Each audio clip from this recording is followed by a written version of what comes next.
and the context, obviously. Our next presentation is going to be a virtual one, a pre-recorded virtual one from Australia.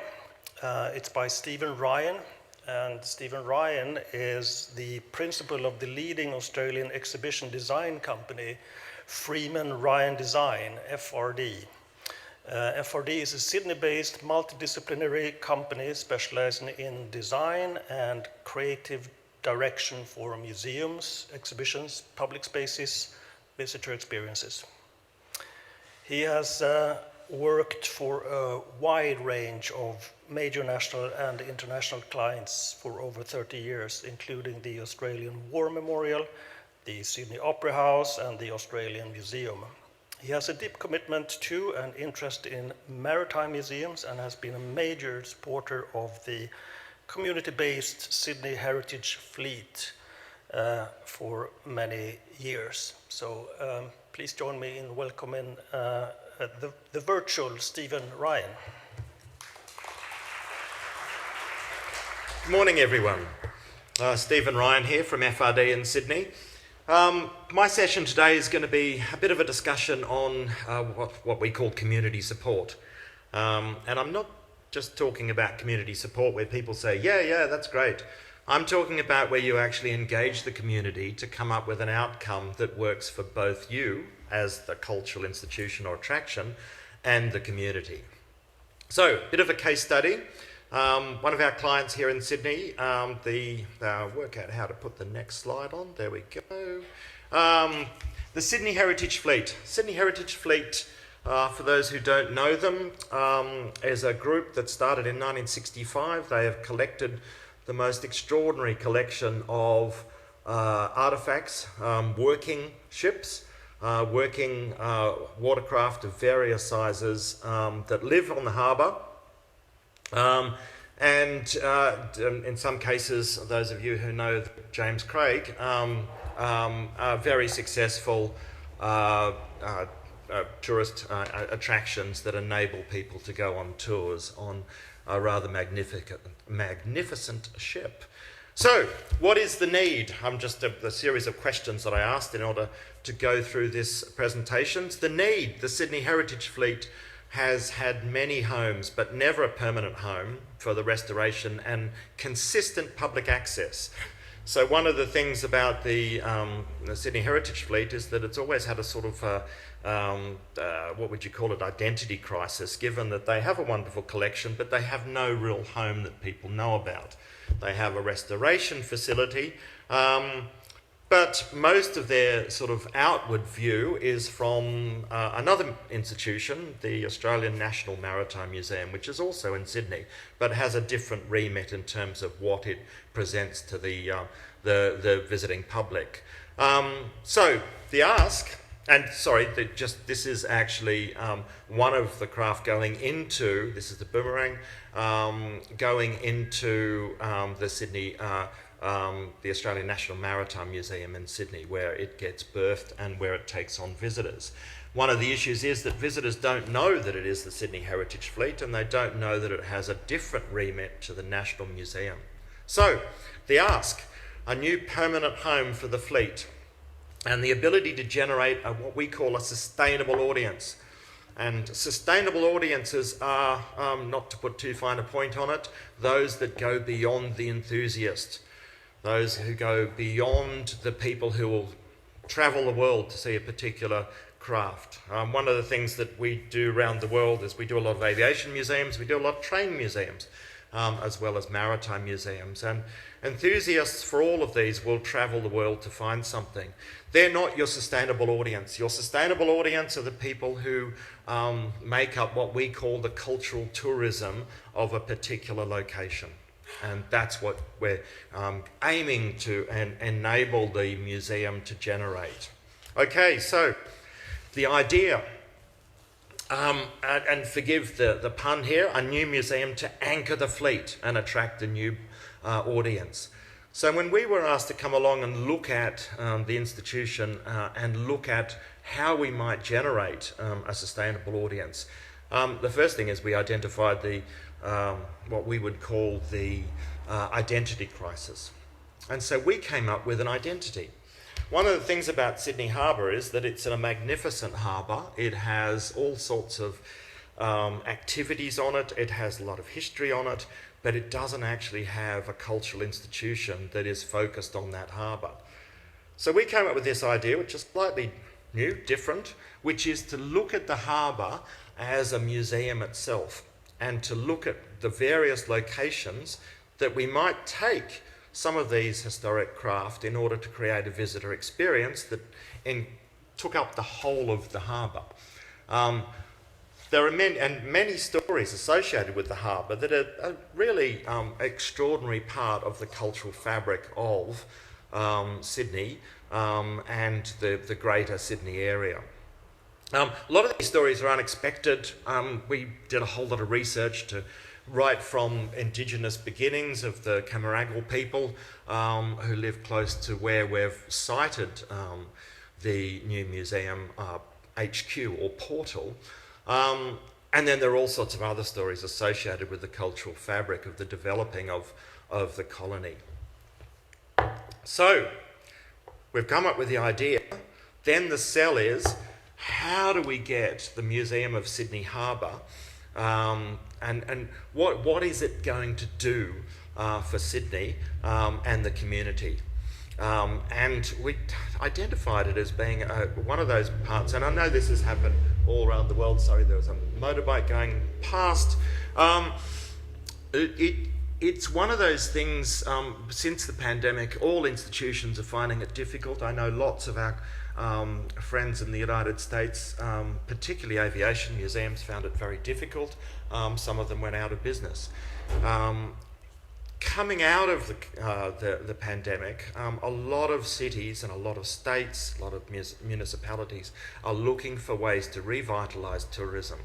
Tourism formed a major part of the economy of Sydney and Sydney Harbour, and so one of the things about selling a new idea like this is to align it with some of those needs.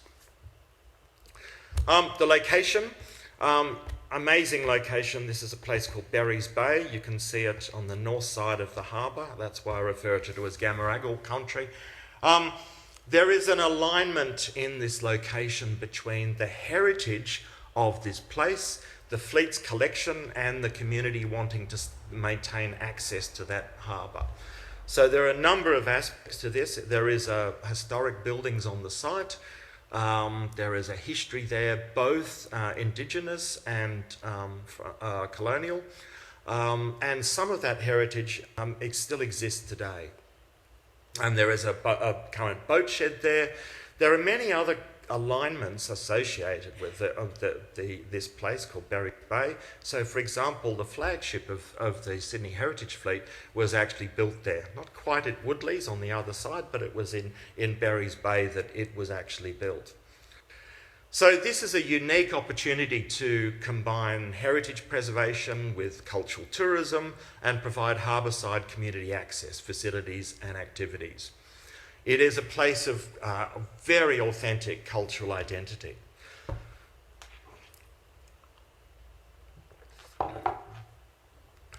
So what we came up with was a plan to use that existing heritage place and put in place a series of elements that would enable the ship to the fleet to be berthed there, and to provide public access to that fleet, to provide an identity for the fleet, and the new museum, the Museum of Sydney Harbour.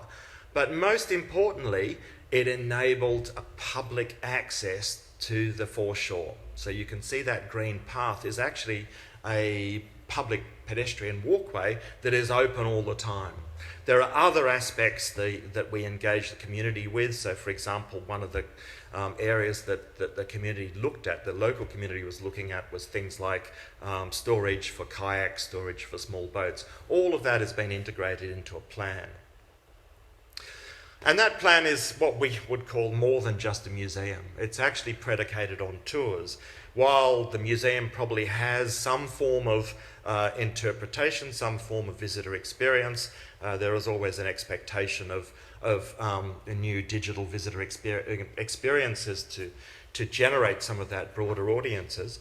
But in fact, it's the tours that would predicate this new idea, a new museum for Sydney Harbour that would link all those different places. So here you can see some of the different tours that we developed in order to engage various communities throughout the harbour. Okay, so I was talking about community engagement. How do we get the community on board, if you'll forgive the pun, to actually have a cultural institution in their community? And if for those of you who don't know, the Sydney Harbour foreshore is obviously a very expensive piece of real estate, and so part of engaging community is to look at what they want for the future of those foreshore areas, given that developers are always snapping, looking for opportunities to develop and make money out of those foreshore areas. So, the process. Community engagement needs a clear vision. We've already outlined what we came up with, and an inclusive ground-up process. And so we've been engaged from, now it's gone on, and Alan Edinburgh will be there somewhere in the audience. You can ask him about some of this, and there's some pictures of him in here. So it is very important to start at the ground, not just to go straight to politicians and say, give us some money, we want some land. You start by engaging local interest groups. In this country, city councils are divided into wards. Each one of those wards have groups of interested community members who are all very passionate and very engaged with their community. So we spent a lot of time at that grassroots level and then moved up to local council. So the City Council in the Berries Bay area in Sydney is North Sydney Council. We managed to get them engaged to the point where they actually purchased some of the land associated with the land that we're looking for. So there's a very complex arrangement of ownership of land on the foreshore of Sydney Harbour. In some cases it's owned by the local council, but most of it is owned by what used to be called the Port Authority, but is actually now under the Department of Transport, which is a whole world of transport issues, because sometimes there is more, railways are more important, sometimes airports are more important, sometimes roads are more important than ports. So we have the councils on board. Then we look at local state members, and then we look at federal members, and then we look at state government departments. So we've managed to go all the way up to the top in this process before we go and ask government. So the ask we're looking for government is basically that they own the land. Can we use this land? But also funding for infrastructure that's associated with that development. This is a small caveat that I put down the bottom here. Be very careful when you engage local communities about putting in building designs. Local communities are always get upset and they point to things like, that roof there they don't like, and then that's the end of the conversation about a conceptual idea of a cultural attraction. So, lots of talking involved, and there you'll see Alan in the middle there. This is a pop-up exhibition we did adjacent to where the site is, but there's also lots of listening. Here's a large public meeting that was associated with a large infrastructure project that is next to the site that we're looking at. So part of what we're doing is engaging the community and associating what we're doing to make sure that we fit in with any infrastructure that's happening. So quickly, I'm conscious of time now. There are also lots of hurdles. One of the issues that in our democratic society is that politicians only have a certain amount of time and power, and just recently we've had some changes. So on the left we have the minister in charge of this land, and he changed, left politics. On the right we have the federal member. He has just lost his seat to a new independent. So we then have to re-educate these new people involved. So there are always hurdles. But having said that, these people are all interested in the process. So quickly, I'm running short of time. Some engagement ideas, and here is some tips, I suppose, for to make a proposal attractive community and government. One, you need to attract a broad audience. Communities won't get excited about you being just an enthusiast market. You have to have a marketable product to a broad audience. Two, you have to have a sustainable case. And can I point out, this is not just financial. It is also remaining culturally relevant to a community. That's also part of being sustainable. You need to contribute to the local community, not just be an appendage to it. You need to deliver public access and integrate community needs. So, for example, the kayak storage is a community need. You need to design a visitor outcome that differentiates itself from existing cultural offerings. I mean, in Sydney we have a Maritime museum, so we need to differentiate it and look for something that's missing. For example, there is no Museum of Sydney Harbour. Take advantage of local infrastructure projects. This is very important. and in this case, it has enabled us to look at sums of money which we wouldn't have been looking at before. Take advantage of existing successful heritage projects. On the other side of Berries Bay, there is a coal loader that is a very successful community project. That enables you to tell people this has actually the possibilities that you can see, and so they can actually see it. And also, last but not least, take advantage of local development fairs. Museums are always, they're actually good places. People feel good about them. And if there's a concern about development, which in Berries Bay there is, it's always good to point out that the museum is a much better place to have as a community attraction. Thank you. Thank you, Virtual Stephen. Great, now we're running a little bit late, so quickly moving on to the fourth and last presentation before lunch break. And this is also a virtual pre-recorded presentation by Daniel Alberto Santacreu and Ariana Dominguez Garcia. Now, Daniel has a BA degree in history, MA degree, he's a European PhD by the University of Granada in Spain.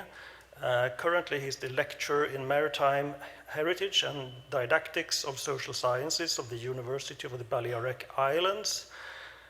He's also secretary of the Department of Historical Sciences and Arts Theory, and formerly the Vice Dean of the Faculty of Philosophy of Letters, where he has been teaching since 2011.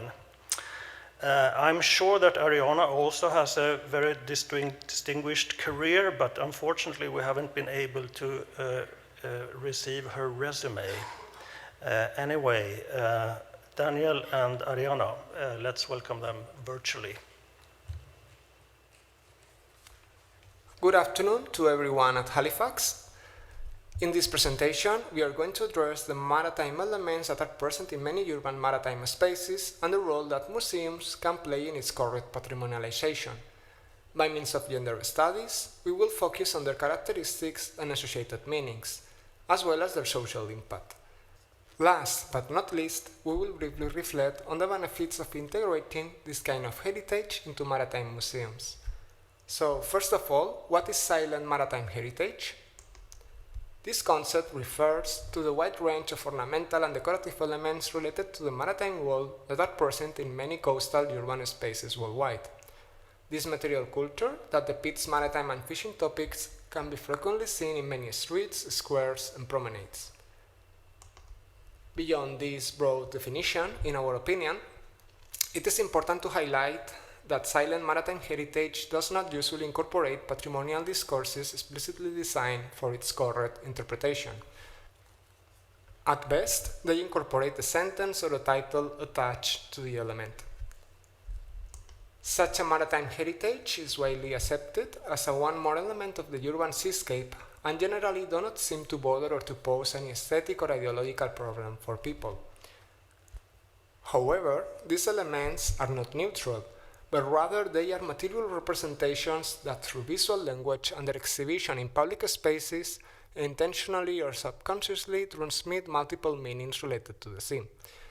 Therefore, Silent heritage involves imagined realities created by someone by means of maritime heritage that establish and reinforce a sense of belonging and familiarity among people by enhancing their connection with the maritime world. In this sense, this type of heritage usually incorporates multiple non-implicit meanings related to phenomena such as colonialism, modernity, nostalgia, social class, or gender. The intangible meanings incorporated to this heritage are, therefore, closely associated with certain ideologies and semiotics of power around the sea. The underlying meanings related to these elements have been constructed according to certain conceptions of what the maritime world is. Whatever the logic behind, the fact is that silent heritage always has some impact on society, since this heritage promotes the development of specific identities among the coastal space and its inhabitants. The transmission of meanings to society by means of silent heritage tends to be extremely important when we realize that those meanings always incorporate certain values related to specific ways of understanding the maritime world. In this presentation, we are going to focus on the meanings and values transmitted by the silent heritage present in Mallorca from a gender perspective. To this end, we carried out fieldworks in order to record and analyze all the silent heritage present in 12 of the most important ports of the island. We recorded up to 90 heritage elements related to the maritime world in the diverse ports prospected. These elements include a wide range of material cultures such as sculptures, boats, components of boats, logos, a wide diversity of artworks, commemorative plaques, and elements related to the urban plan, such as playgrounds, names of streets and squares, and signposts. All these elements gather together a complex visual world of shapes, colors, signs, and symbols directly related to the maritime world. This kind of heritage usually represents in Mallorca easily recognizable topics related to the maritime world. As we can see in this graph, anchors with near 40% of the total are the most represented element. Also, the boats and their components, navigation topics, fishermen and fishing techniques are often found. In contrast, only 5% of the representations recorded are associated with the women domain. These female representations include several mermaids and a fishwife. 95% of the silent maritime heritage represented is strictly related to fishing gears, the exploited species, the fishermen and their boats. These representations clearly exhibit a reductionist viewpoint of the maritime reality. On the one hand, these elements are closely linked to fishing extractive practices carried out by means of boats and fishing gears. On the other hand, these same elements only depict what happens in the sea, a space strongly associated with men in the popular imaginary. In this sense, we can see how a reductionist and androcentric image of the maritime world is normalized through this silent heritage, which only makes visible and commemorates fishing and maritime communities as strictly associated with men.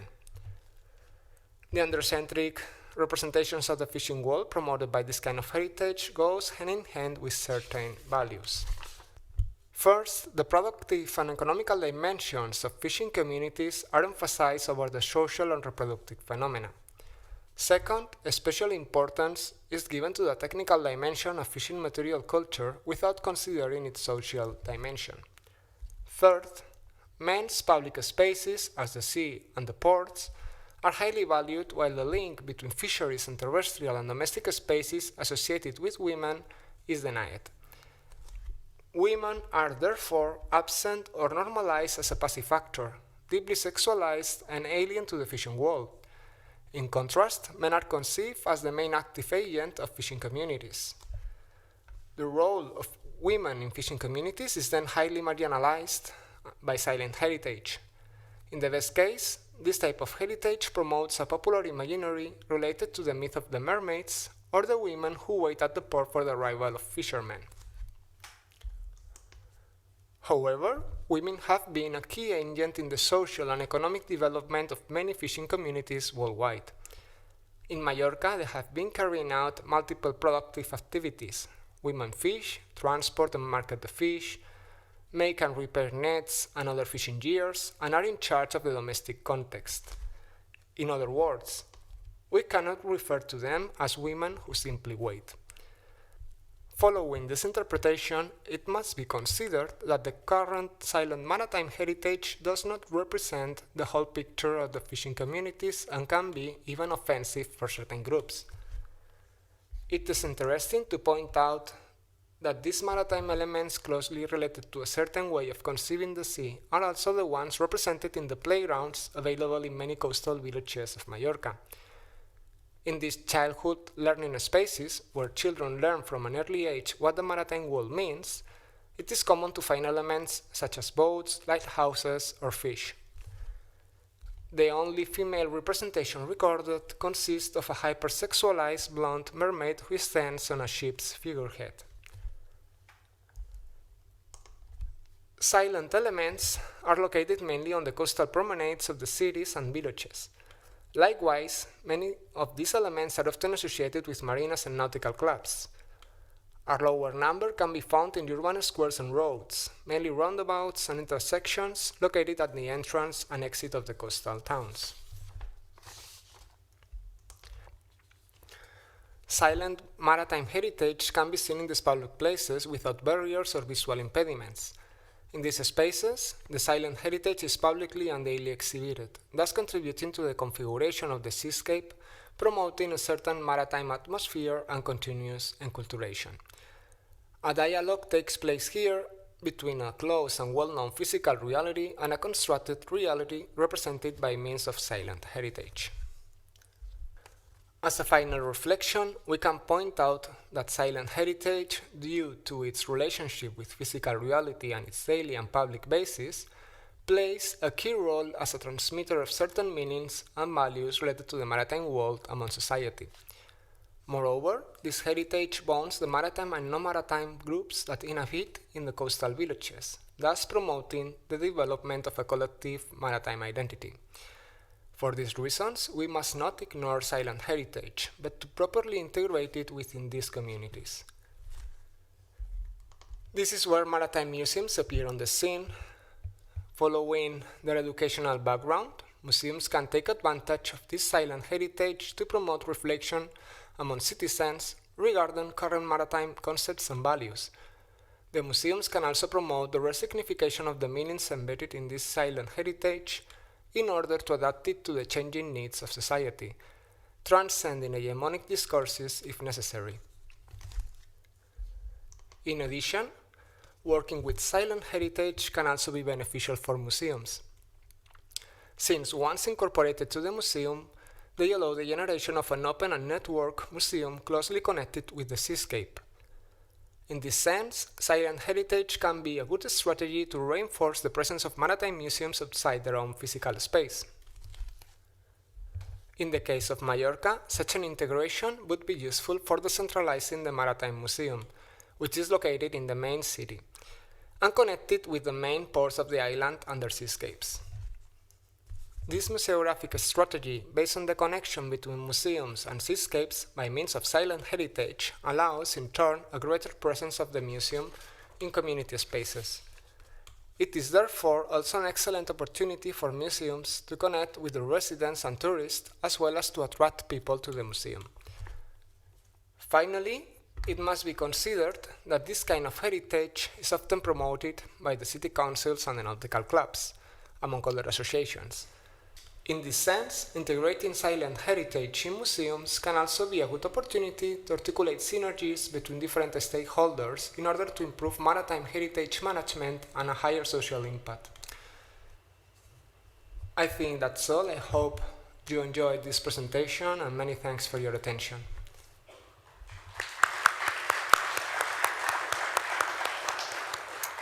Thank you, Daniel. You said that women are often absent, and obviously Ariana Dominguez Garcia was very absent. Must have been given some wrong information here. I apologize for that. We're running a little bit late. I just want to check if Daniel is with us virtually live. He is, I think. Daniel, Hi. can you hear us? Good evening. Yeah, I can hear you. Can you hear me? Stephen will not be able to be with us live from Australia. I have no idea what the time might be in Australia, but even though we're running a little bit late, maybe there is still time for one or two quick questions for Daniel to start off with.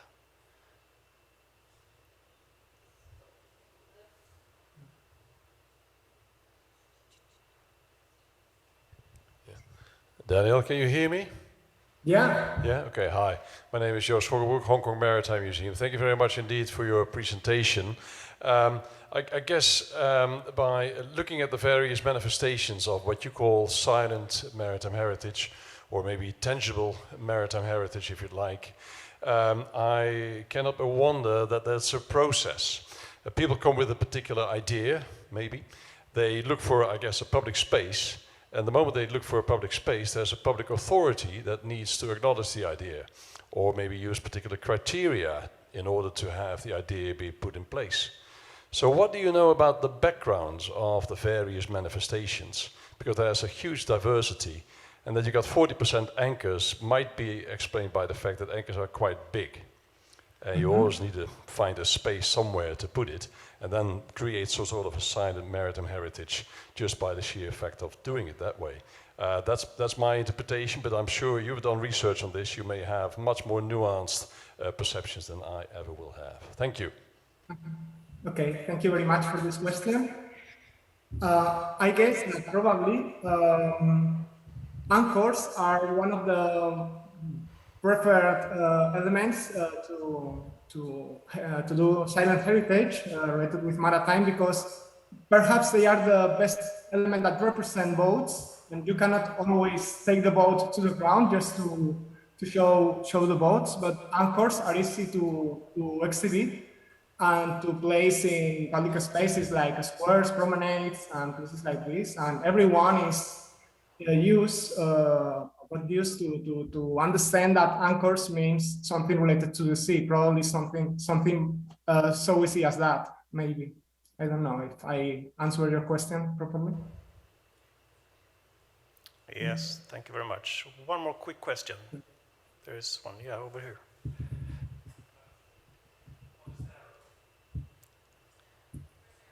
For Sarah. Which Sarah? Ah. Any Sarah? For Can you take the mic? Sarah Lockwood or Sarah Garcia?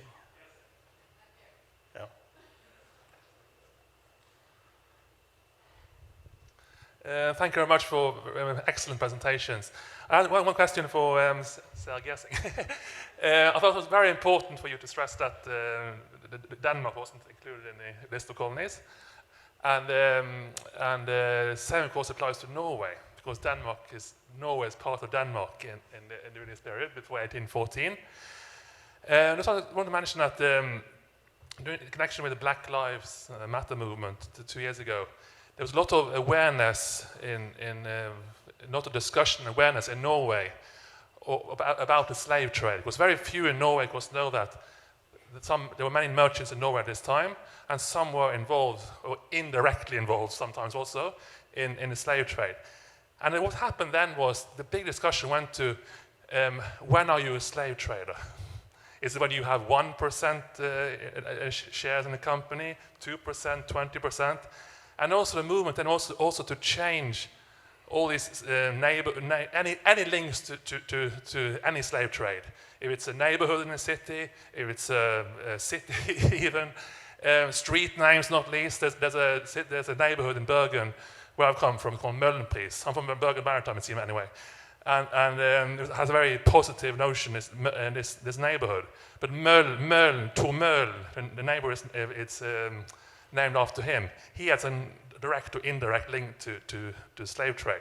Wondering, could you say a bit more how that response was in Denmark? Do you see anything similar?